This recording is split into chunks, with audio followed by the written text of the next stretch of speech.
part two of the story. The journey from being locked up for drunk and dangerous driving to medical school is like any other fucking journey in your life. It is not a straight linear path. And today, if you hang around and you watch this video, what I'm going to show you is the power in who over how. Because I spent years trying to work out how I could get to where I wanted to go in my life.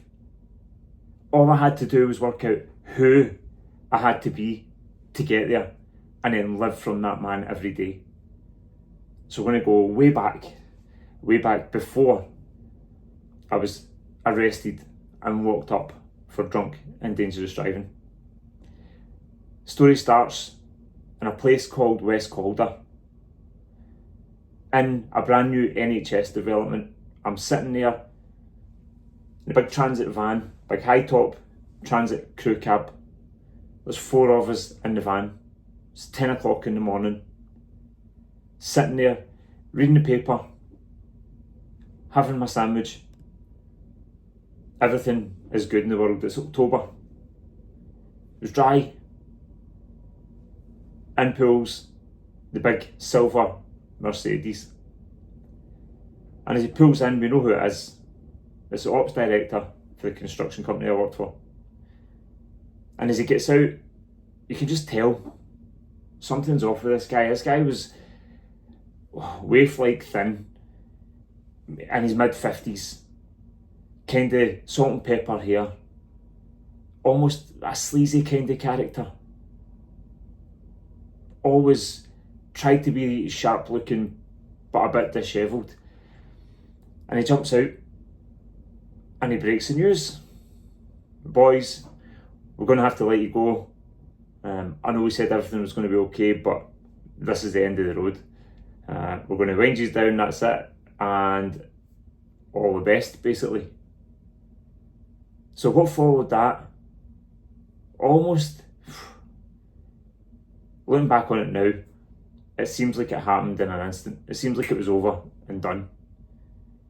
But it played out like at least a decade in my conscious experience.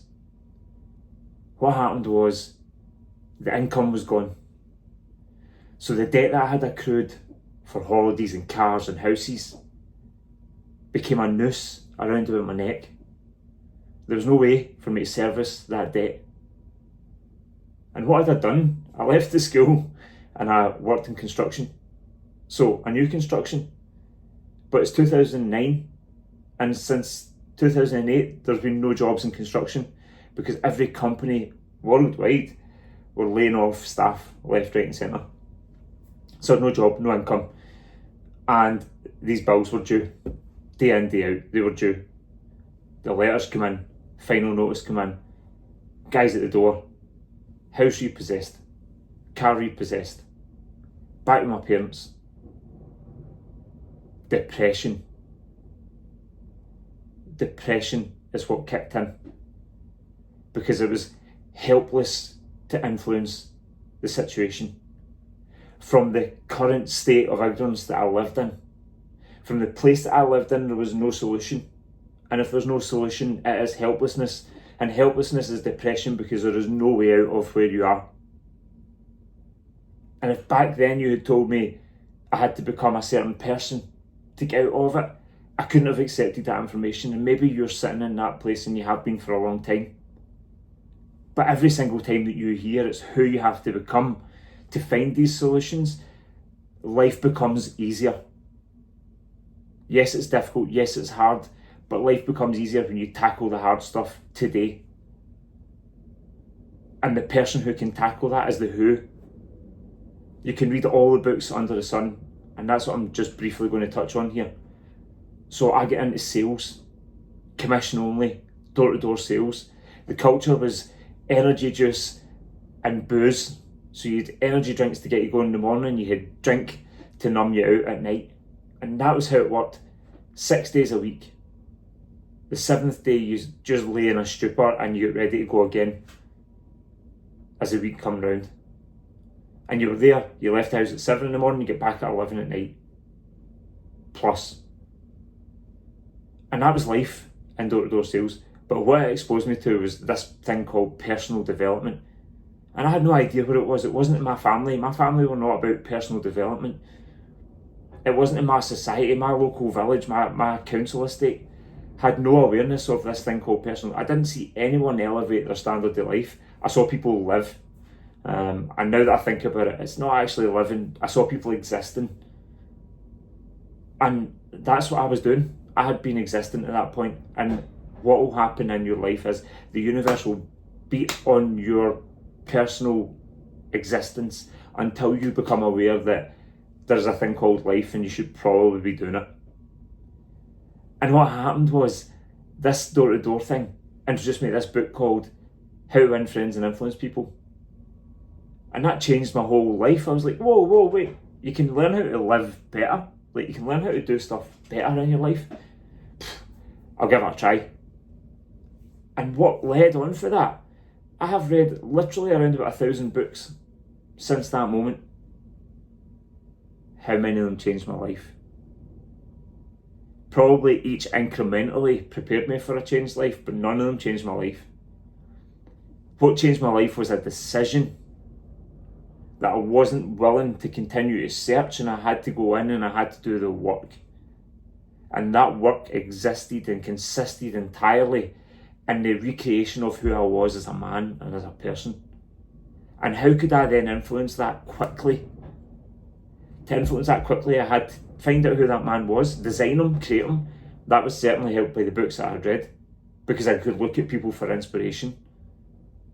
And the guys who inspired me, the guys who continue to inspire me, who have got a mission and a purpose and live relentlessly to go after that mission and purpose, to serve others and to be the man that they design consciously, congruently with their conscience. They build that man every single day. They wake up and they go again to build and do better and be more and give more. Those people are Tony Robbins, legend in the space.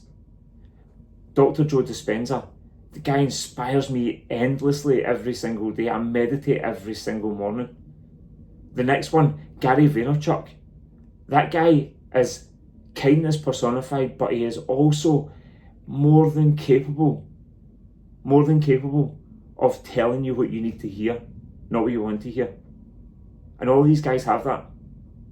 And lastly, a guy who's come onto the scene and just blown up in the last couple of years, Alex Hormozy. This guy just knows ruthless application, massive action.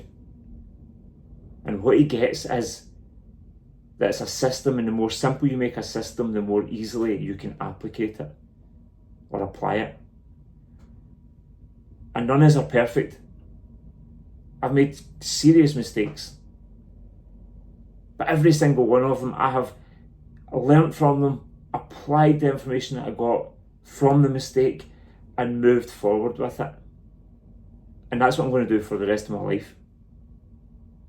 And I just want you to know that the purpose of all those mistakes is to help you learn from my mistakes, so that you can totally transform your journey and you can speed it up, and you don't have to take the 14 years that it's taken me to arrive here.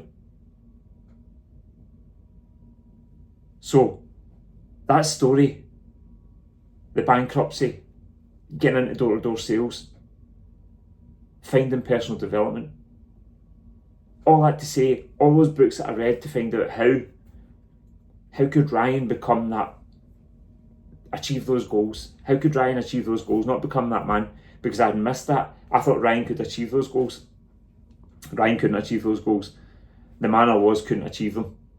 And it's taken me until 2023 to realise now I have to design the man and live from that man every single day. And what I'm watching is a miraculous unfolding of exactly everything that I wanted in my life.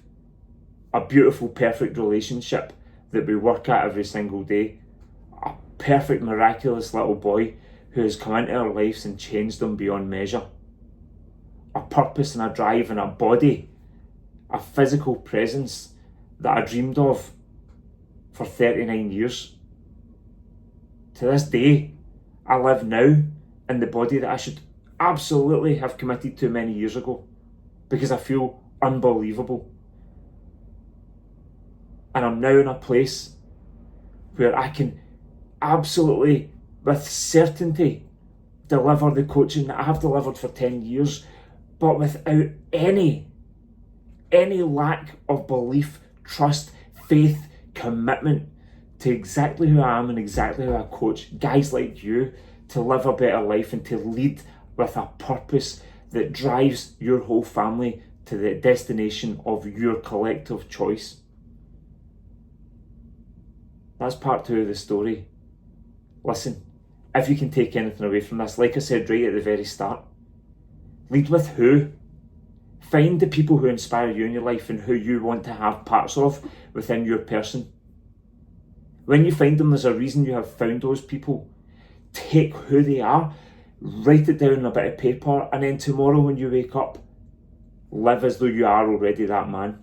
Make decisions as though you are already that man. Take action as though you're already that man, and watch how quick your life changes. If you need any help with that, if you want any sort of guidance or any sort of constructive input, drop me a comment below. I am desperate to help every single man get past what I struggled with for so fucking long. Have an epic day. This is the daily document, part 2. Catch you tomorrow.